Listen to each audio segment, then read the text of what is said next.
Bayangin lo tinggal di negara yang dulu kaya raya. Harga bensin lebih murah dari air mineral, daging jadi makanan sehari-hari, dan hidup santai tanpa pusing mikirin harga beras naik. Lalu, 20 tahun kemudian, lo harus antre 8 jam cuma buat beli sebutir telur, duit lo nggak ada harganya. Dan lo lihat, tetangga lo makan dari tempat sampah. Selamat datang di Venezuela. Dulu dijuluki surga Amerika Selatan, sekarang malah jadi eksperimen ekonomi gagal paling brutal di dunia. Gimana bisa Venezuela jatuh sekacau ini? Siapa yang bikin berantakan? Dan masih ada harapan buat bangkit? Yuk, kita kulik dari awal.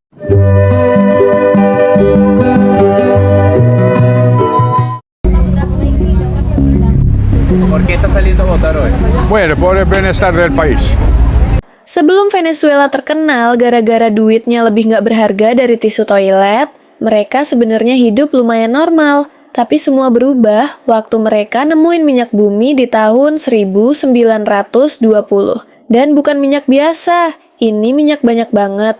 Lo tahu Arab Saudi? Nah, cadangan minyak Venezuela bahkan lebih banyak dari mereka. Kayak mendadak dong, bener. Tahun 50-an, Venezuela masuk daftar negara terkaya di dunia. Mata uang mereka, Bolivar, lebih kuat dari dolar Amerika. Orang-orang Eropa sampai pindah ke Venezuela buat cari kerja, karena di sini gaji gede, hidup murah, dan suasana santai. Tapi ada satu masalah besar, mereka nggak tahu cara ngelola duitnya. Bayangin lo menang lotre 1.000 triliun, tapi lo pakai buat beli Lamborghini tiap hari tanpa mikir besok makan apa. Ya habis juga kan? Itulah Venezuela. Mereka cuma bergantung sama minyak. Nggak bikin industri lain, teknologi dianggurin, pertanian malah ditinggalin. Pokoknya mikirnya, santai aja, duit minyak ngalir terus. Sampai akhirnya harga minyak anjlok dan Venezuela panik, tapi udah telanjur nggak siap. Masalahnya, mereka nggak cuma boros, tapi juga korup. Duit negara malah banyak yang raib entah kemana. Venezuela bukan cuma salah urus ekonomi, tapi juga jadi surganya koruptor. Lo pikir pejabat di negara ini mikirin rakyat? Nggak. Mereka lebih sibuk ngisi kantong sendiri. Dana subsidi miliaran dolar hilang entah kemana. Bahkan, waktu Venezuela mulai krisis pangan, banyak laporan soal pejabat yang jual makanan bantuan ke pasar gelap dengan harga 5 kali lipat. Dan kalau lo pikir mereka bakal ketahuan dan dipenjara, lo salah. Karena di Venezuela, hukum itu cuma berlaku buat orang miskin. Limón y todos los cambios.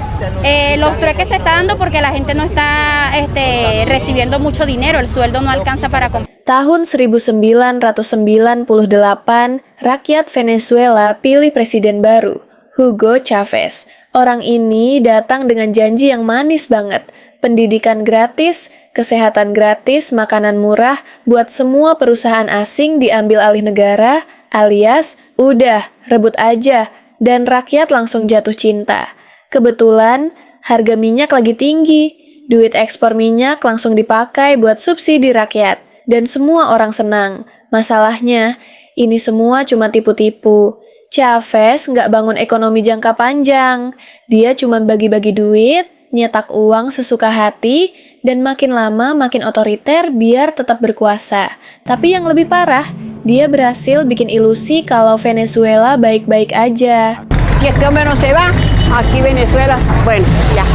Una guerra aquí. Aquí lo que hay es guerra, una guerra. Tahun 2013, Chavez meninggal karena kanker.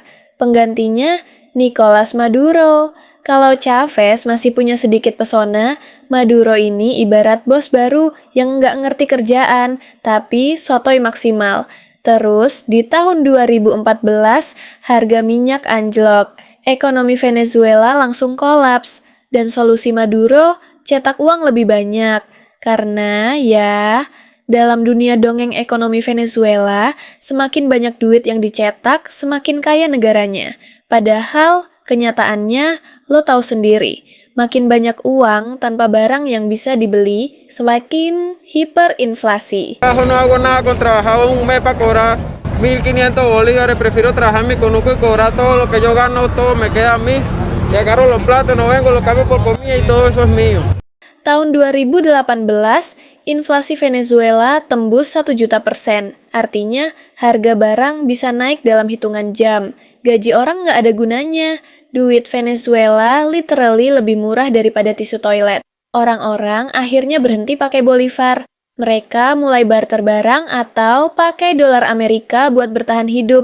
Yang lebih nyesek, uang Venezuela dipakai buat bikin kerajinan tangan karena lebih murah daripada beli kertas biasa. Si nosotros desde nuestras capacidades podemos hacer algo positivo por nuestro país. Ketika ekonomi hancur, hukum juga ikut hancur. Di Venezuela, polisi bukan lagi pelindung rakyat. Mereka berubah jadi geng kriminal berseragam. Banyak laporan soal polisi yang ngerampok warga, nyulik orang buat minta tebusan, bahkan ada yang jual senjata ke geng kriminal. Jadi, kalau lo tinggal di Venezuela dan kena begal, lo mending kabur. Soalnya, bisa aja yang ngebegal itu polisi sendiri. Orang mulai makan dari tempat sampah. Jutaan warga kabur dari negaranya sendiri. Sementara yang masih bertahan harus hadapi kelaparan, kriminalitas, dan pemerintahan yang pura-pura nggak lihat. Jadi, apa yang bisa kita pelajari dari kehancuran Venezuela? 1. Jangan pernah taruh semua harapan di satu sumber ekonomi. 2. Jangan gampang percaya janji manis politisi. 3. Kalau ekonomi hancur, efeknya bakal brutal. Dan terakhir, kalau Venezuela yang dulu kaya raya aja bisa jatuh sekeras ini, siapa yang bisa jamin negara lain nggak bakal ngalamin hal yang sama? Karena sejarah selalu berulang.